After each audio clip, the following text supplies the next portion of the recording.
Hi everyone, this is audap. Let's check out The Adventures of Dino Riki running on the NES. Alright.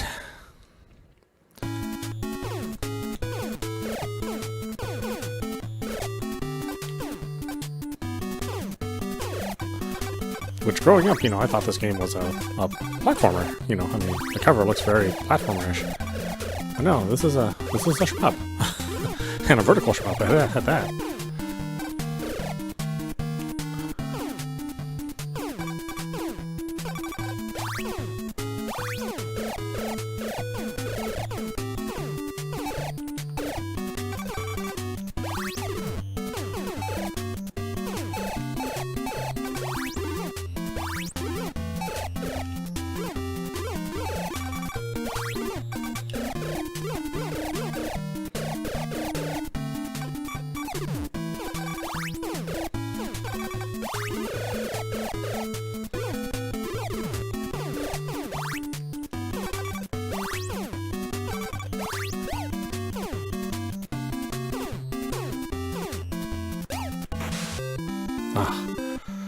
That's a rough one.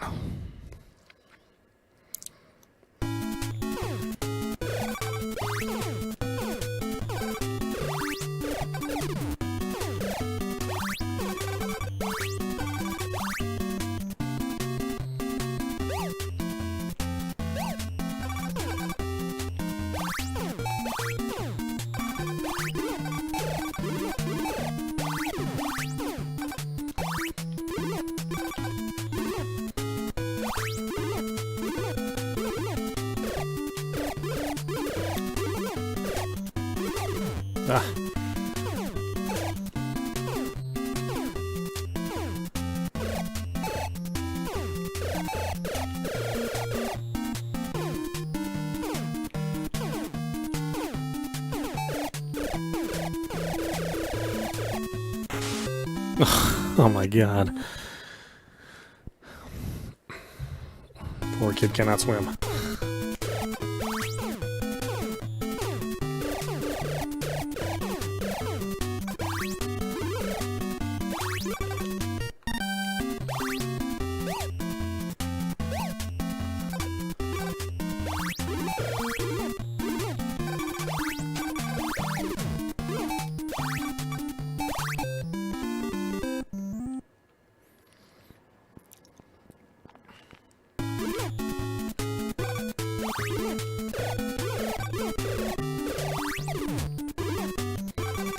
As soon as I get hard up, I get hit.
Ugh. It's so tough to get that jump. The overhead's so much harder.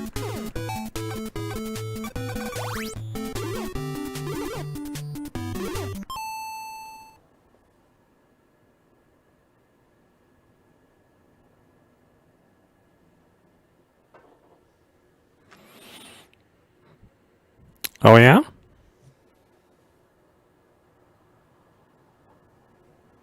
R-Type Final 2? Yeah, I played that quite a bit.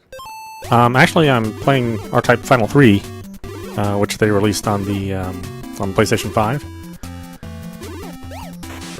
So that game uses Unreal Engine 5.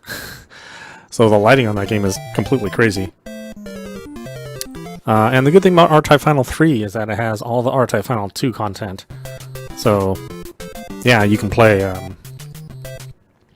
all that stuff from R-Type Final 2, and then all the new levels from R-Type Final 3. I was surprised too. I didn't even realize they announced R-Type Final 3. I just saw it on the PlayStation Store. All of a sudden, I was like, what? And I think that's the only platform it's available on right now. I didn't see it. I didn't even see it on PC yet, or Xbox. So I think right now you can only get that on PlayStation 5.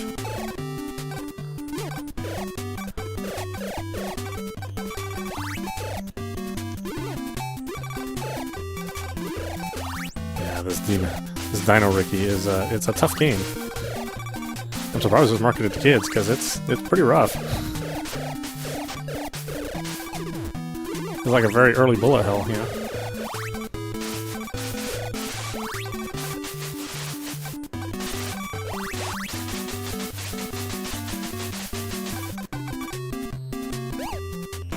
Oh my god. One-hit deaths. Yeah, R-Type Final 3.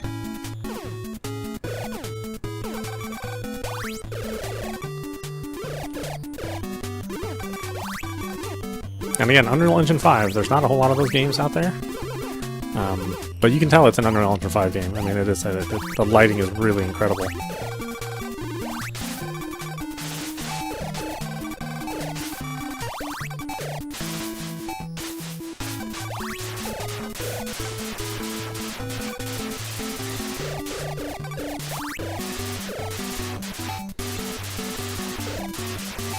I'm surprised they didn't make a bigger deal out of it.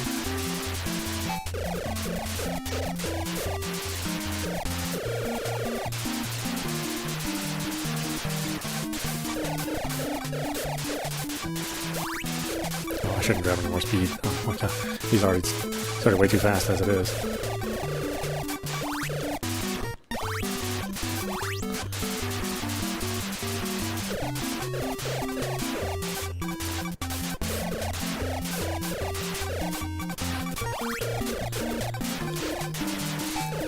Yeah, I think that, I mean, what makes this tough is the platforming. Because it's very hard to judge distances. And if you have the speed power up, it's even harder to figure out, you know, when to let go of your controller.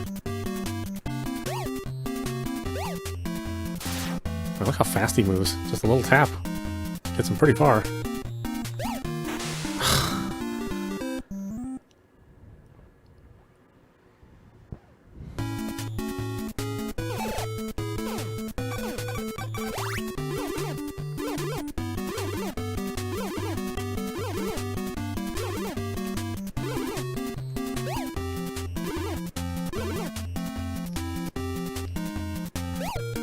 I don't have the speed power up, it's a little better. Thankfully they don't give you enemies when you're doing the platform sections. Which, you know, I think would have been just unreasonable.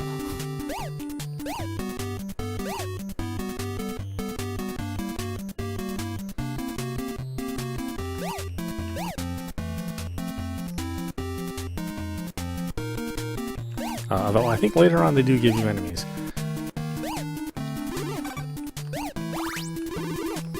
Yeah, just to be incredibly mean to kids.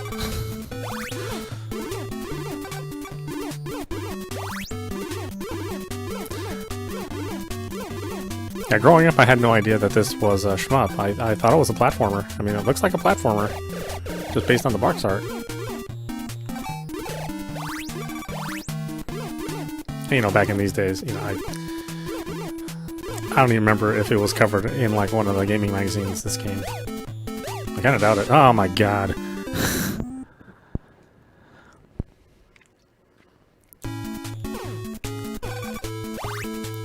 Vertical jumps too. I mean, or they require diagonal jumps too, which is it's like so rough. So rough on the NES.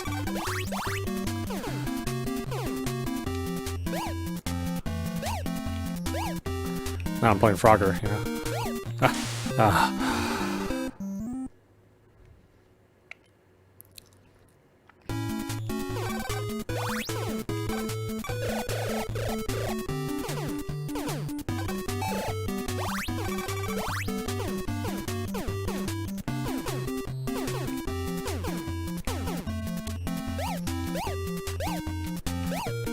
Oh, ooh, I'll let him get away with that.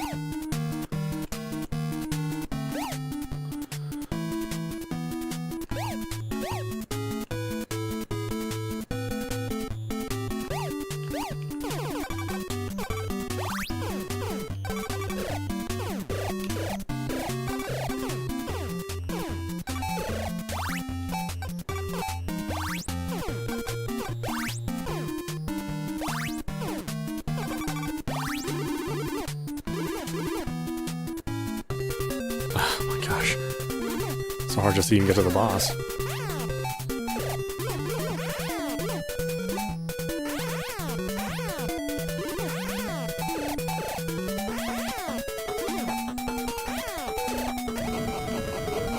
Yeah, but a pretty impressive game. Honestly, I'm surprised how good it is.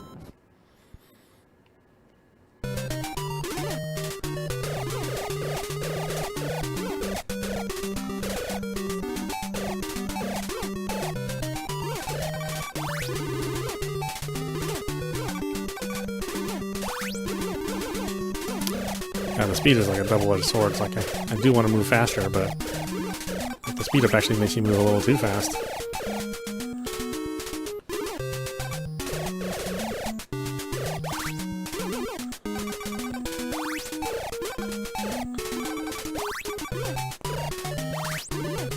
I don't know why I grabbed the second one. That was pretty dumb of me.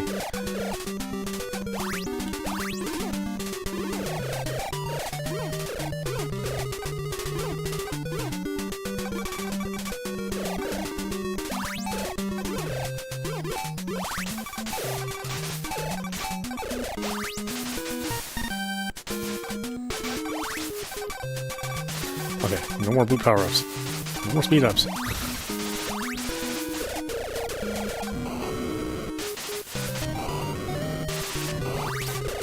Oh my god.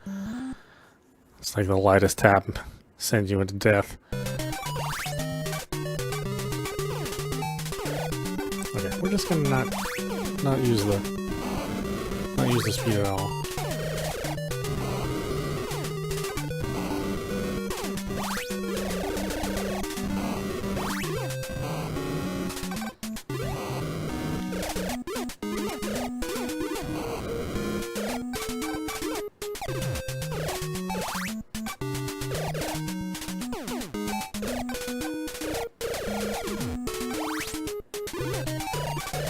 Oh no. Ah, damn it.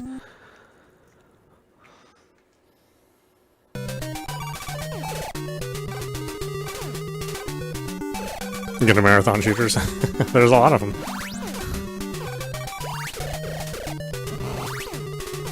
And thankfully, there's still good new shmups being made too. Not a lot of them, obviously, but there's some good standouts. That Dranius on Switch and PS4, I think. Yeah, that was really good. Wow, holy crap! That's right, no continues. You got to beat this thing all in one go.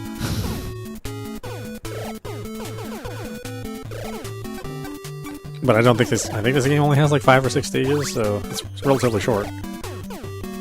Which is probably why you don't get continues.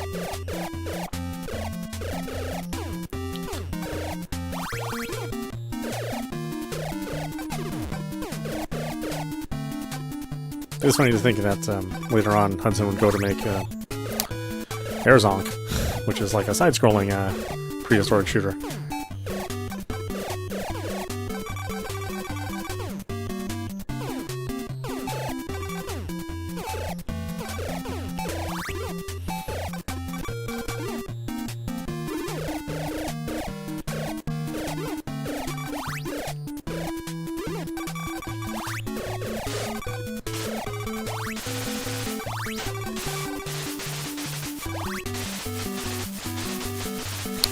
Yeah, I think I'm going to try to spend more time with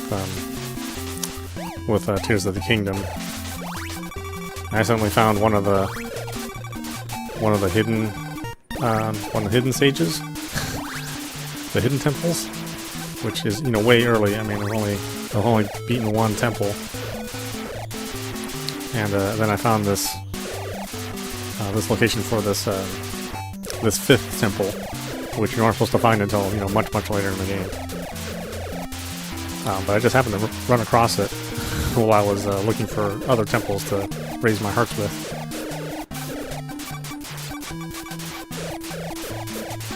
So yeah, that Tears of the Kingdom, it's like full of surprises. There's always something new and crazy that you can find.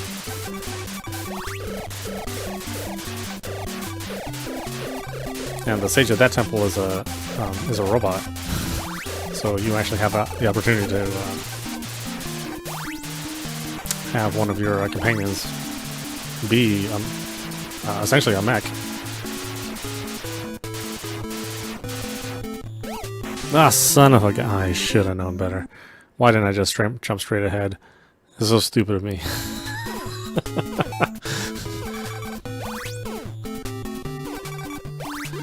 Diagonals are tough.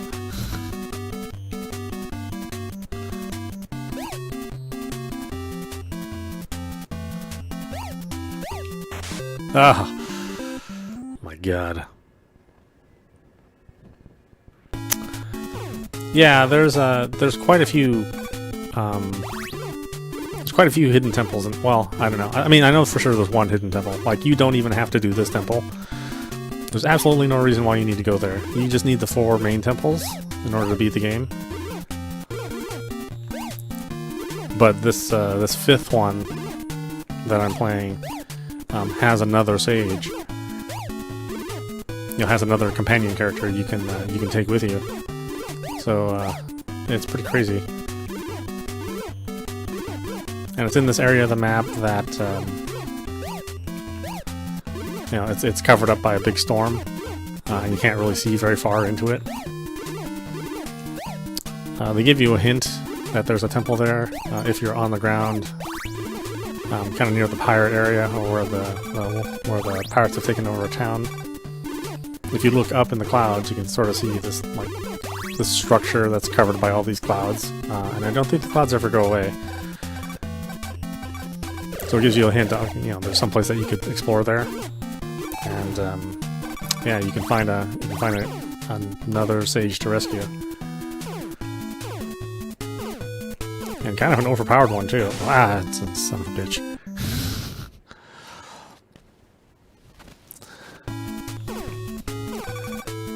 I just think it's funny that, you know, I think it would have been like 10 or something when this came out. I think going through this at like, you know, 10 or 12 years old.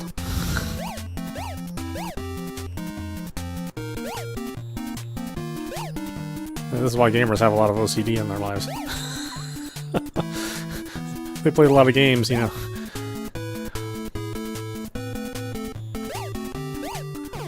Picked up a lot of bad habits from playing games.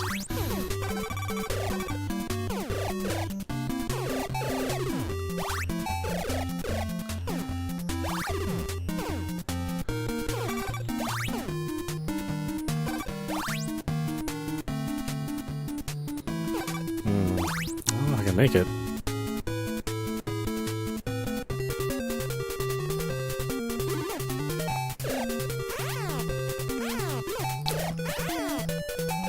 Yeah, Tears of the Kingdom is just, it's so packed full of stuff. Like, I really want to play more Street Fighter. But I just, like my thoughts always go back to Tears of the Kingdom. And, you know, the more Street Fighter I play, you know, the more I like it. You know, it's such a vast improvement from 5.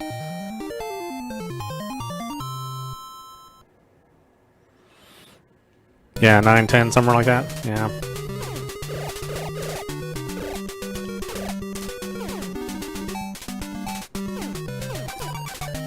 It's like you just slowly realize how much easier games have become. And that's not a bad thing, necessarily, right? I mean, I thought games were too hard back in these days. They really were. They had to make them more difficult, you know, because they weren't as long games, you know? Can't have kids beating games in the first, you know, hour or two after they bought it. Bad for business. So they had to make it a little bit more difficult to make up for it. But, like, I don't really want games to be this hard anymore.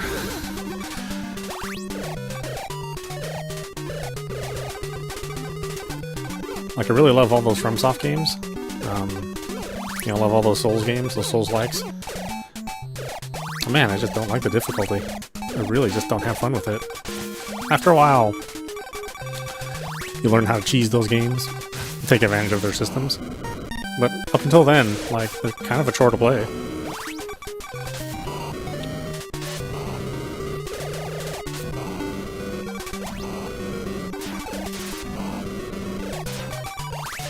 Yeah, I think I would have been like 12 when this came out. And man, I would have one frustrated 12-year-old playing this game. I mean, it's really, really cool. I mean, they did a lot of good stuff with the NES. This isn't a game that I would have thought the NES would have been able to do successfully. You got these big old sprite, you know, flame sprites everywhere. You got some pretty large characters. You got a lot of firepower on the screen. You know, there's a lot of bullets. Oh my god.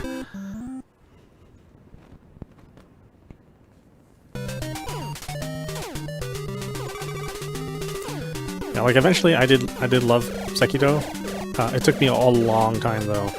It takes a long time before that character ever gets good enough for you to kind of deal with all the enemies in that game.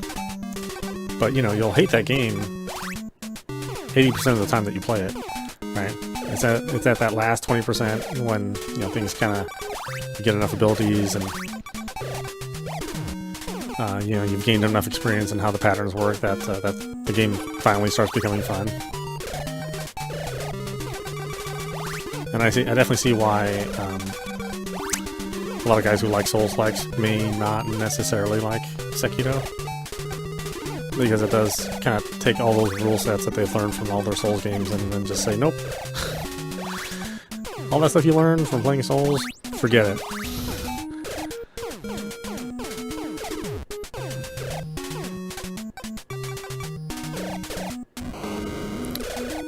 Which is good, you know. I mean, it's good to get out of your comfort zone every once in a while.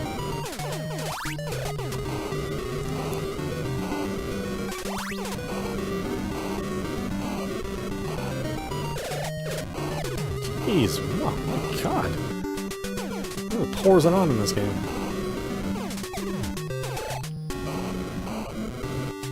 I can't go back either, else I'll get hit by flames if I go back.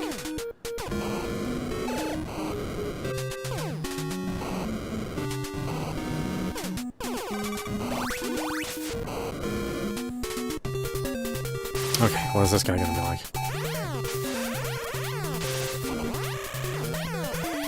Oh, okay, he's not too bad. They give you 2 power-ups right before you you see him.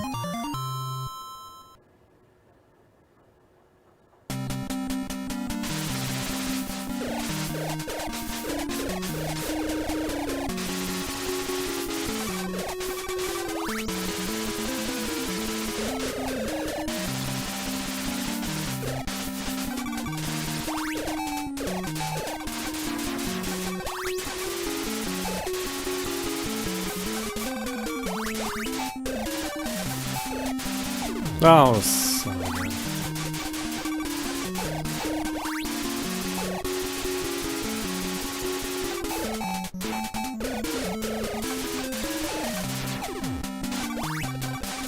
And, you know, it would have been impossible to play all these games on the NES, like unless you came up from a fairly well-off family. I mean, games were very expensive back in these days.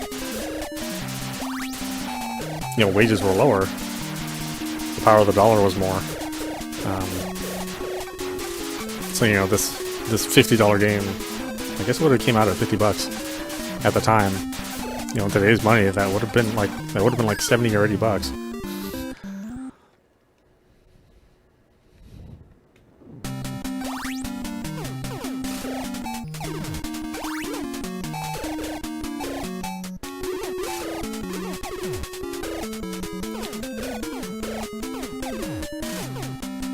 You know, think about it, $70 or $80. Yeah, $70 or $80 for a game that is essentially like maybe, you know, realistically, you could get through it after kind of memorizing all the levels. You could get through it in like, you know, hour or two. But because it was so hard, you know, you play them all afternoon, a couple days straight. I don't think I'm beating this game today. Oh, this is a hard game. Man. Freaking kid shooter.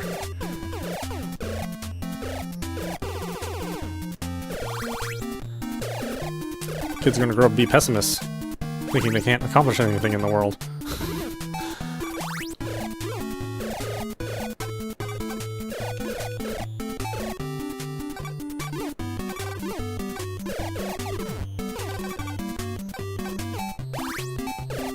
Ah! As soon as I get a power up, I get a hit.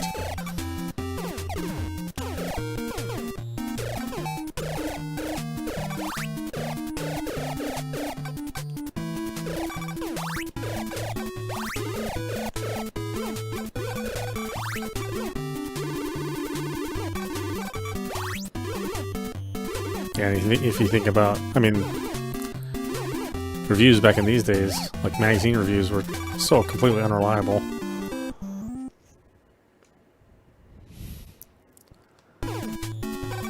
So you had GamePro, which was basically just like a PR. I mean, it's like anything like Jeff Keighley does now, right? It's just all essentially a commercial. You know, no real substance.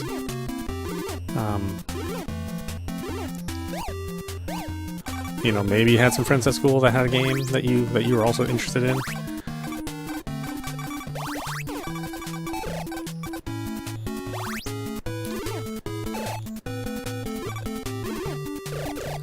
But something like this, I mean, depending on how old you are, you might have, you know, tried to reject the inner kiddiness in you and say, "Ah, man, I don't want to play that game. That game looks kiddie," right? I mean, if you're a teenager, that's kind of that phase that you go through. I would have actually been a kid when this came out, so I don't think I would have minded personally.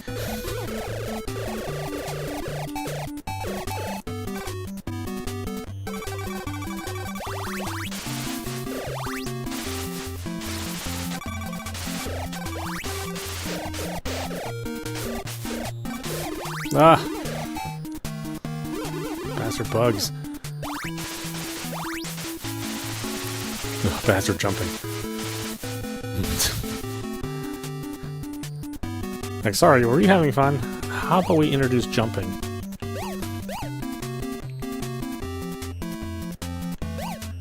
Can't have you keep that smile on your face too long, kid.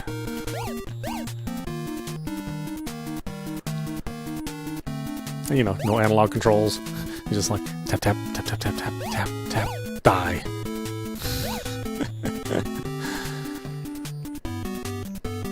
It's like diagonal jump. Oh my god, no!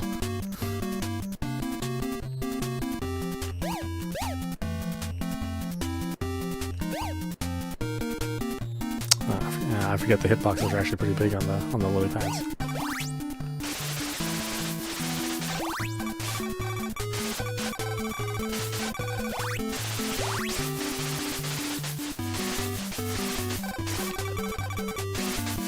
Okay, this will be our last try. Like I said, I'm not beating this game today, that's for sure. And some of these games, now that I have these retro Sundays, I'm like discovering a lot of games. It's like, oh man, I can't even finish the games that I have right now that are for the systems I own right now. Now I want to play these games too. Because, you know, they're so good.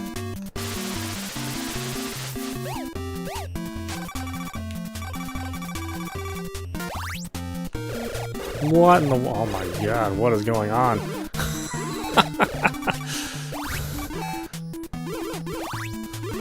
Dino Riki. You became a damn juicer. He gets all roided out when he gets older.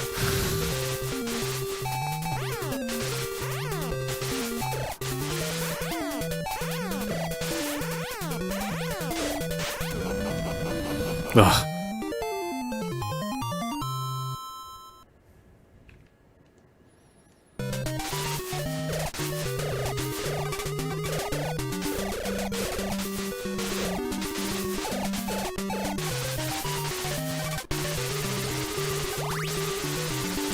Oh, the boomerangs are actually maybe not so hot, huh?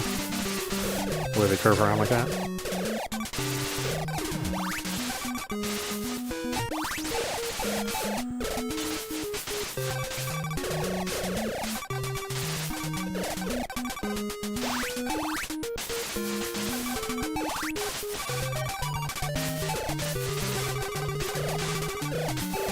We'll slow down.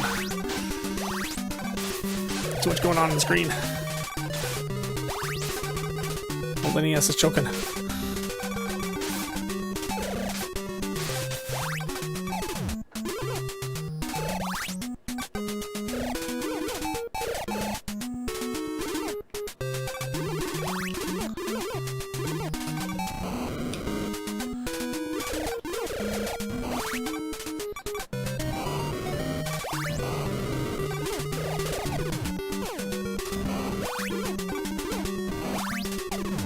Yeah, Hudson was quite the company back in these days. I mean, God, they made so much good stuff. I mean, they made a ton of bad stuff too, don't get me wrong. Like, they really were on par with Nintendo in the NES days. I'd say in the 16-bit era too. And this, you know, they sort of lost it in the 32-bit era.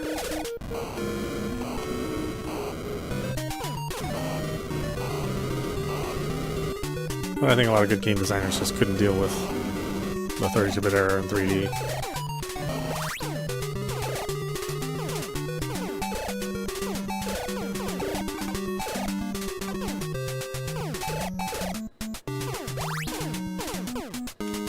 I was about to say, are there any power-ups anymore? I need something.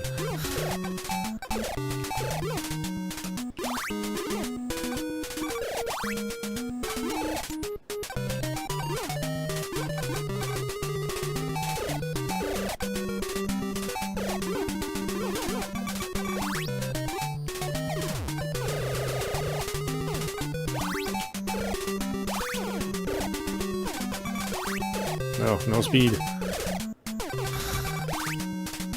I die more to me running into stuff or jumping over stuff because of the speed boots.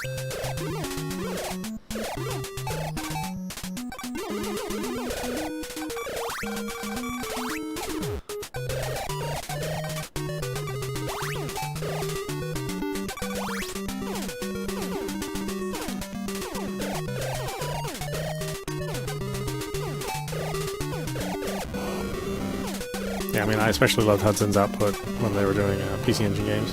Like, that's the next thing we'll be playing is a PC Engine game.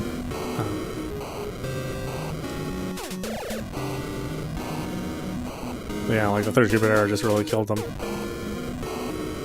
Lost all their good designers, and their older designers just, you know, couldn't make fun stuff with 3D graphics. You know, they're so tied up in 2D.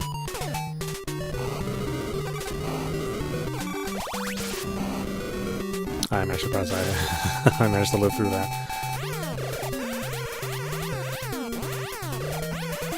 But now whenever I see like a really nice 2D game, something that looks like 1080p or 1440p, super crisp graphics, that's still 2D, I mean, that still impresses me the most now. There's a couple of good games out there that are like that. I still managed to, you know, kind of push the barriers of really good 2D.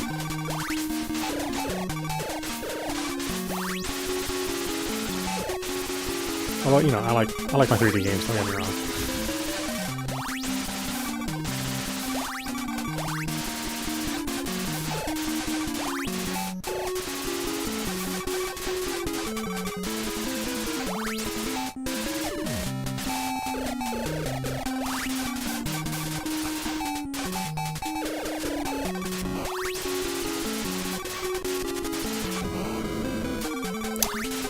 Indestructible, huh?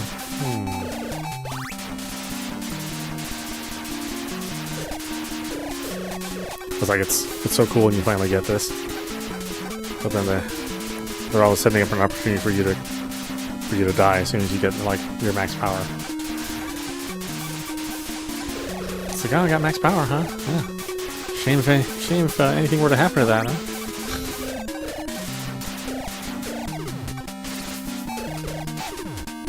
I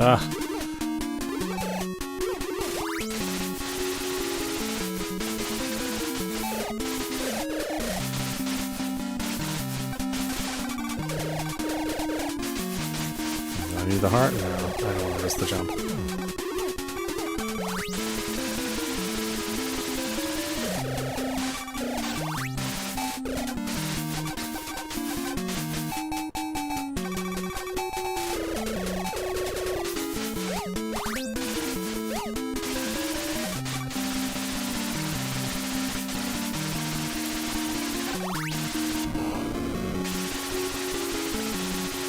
little bastards get back up. And they end up shooting you from behind.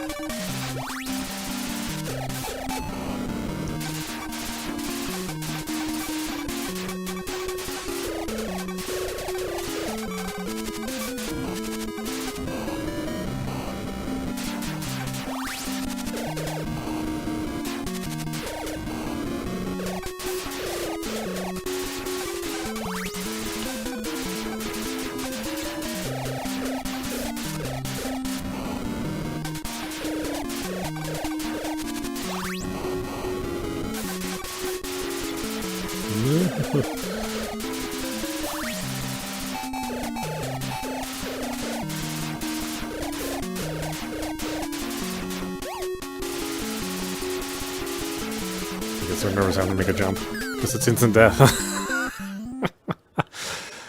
Such a bastard game. Such a bastard game.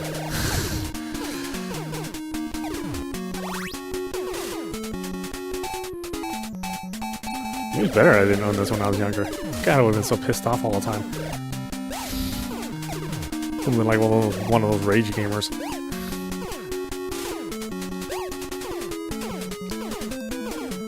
Actually, it's not true. My parents would beat us if we were too loud playing games. There was zero tolerance for that. I learned to play very quietly and learned to try to be as patient as possible. Maybe not the best way to learn those kind of habits, but you know, oh well.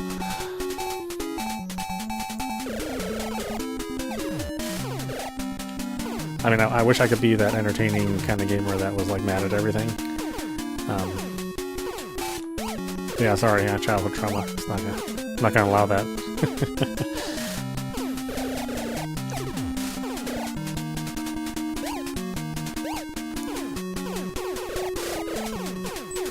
Oh, oh my god, that thing. Ah.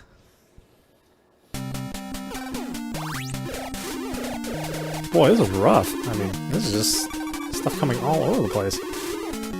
And these little donut holes. I mean, they will hit you eventually, unless you are powered up.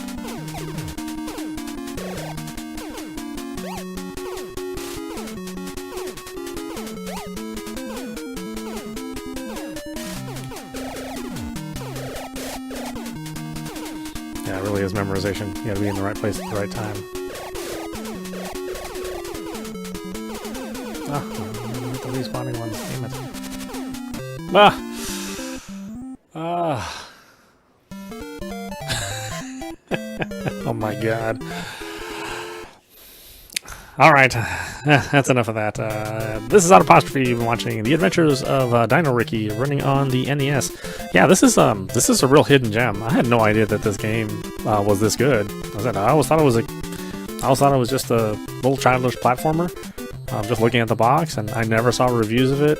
Nobody in my neighborhood owned this game. It's not like anybody ever talked about it. So yeah, this is definitely on my favorites list for the NES. Check it out for yourself if you like shmups. Anyway, I hope you enjoyed watching. I will see you at the next stream.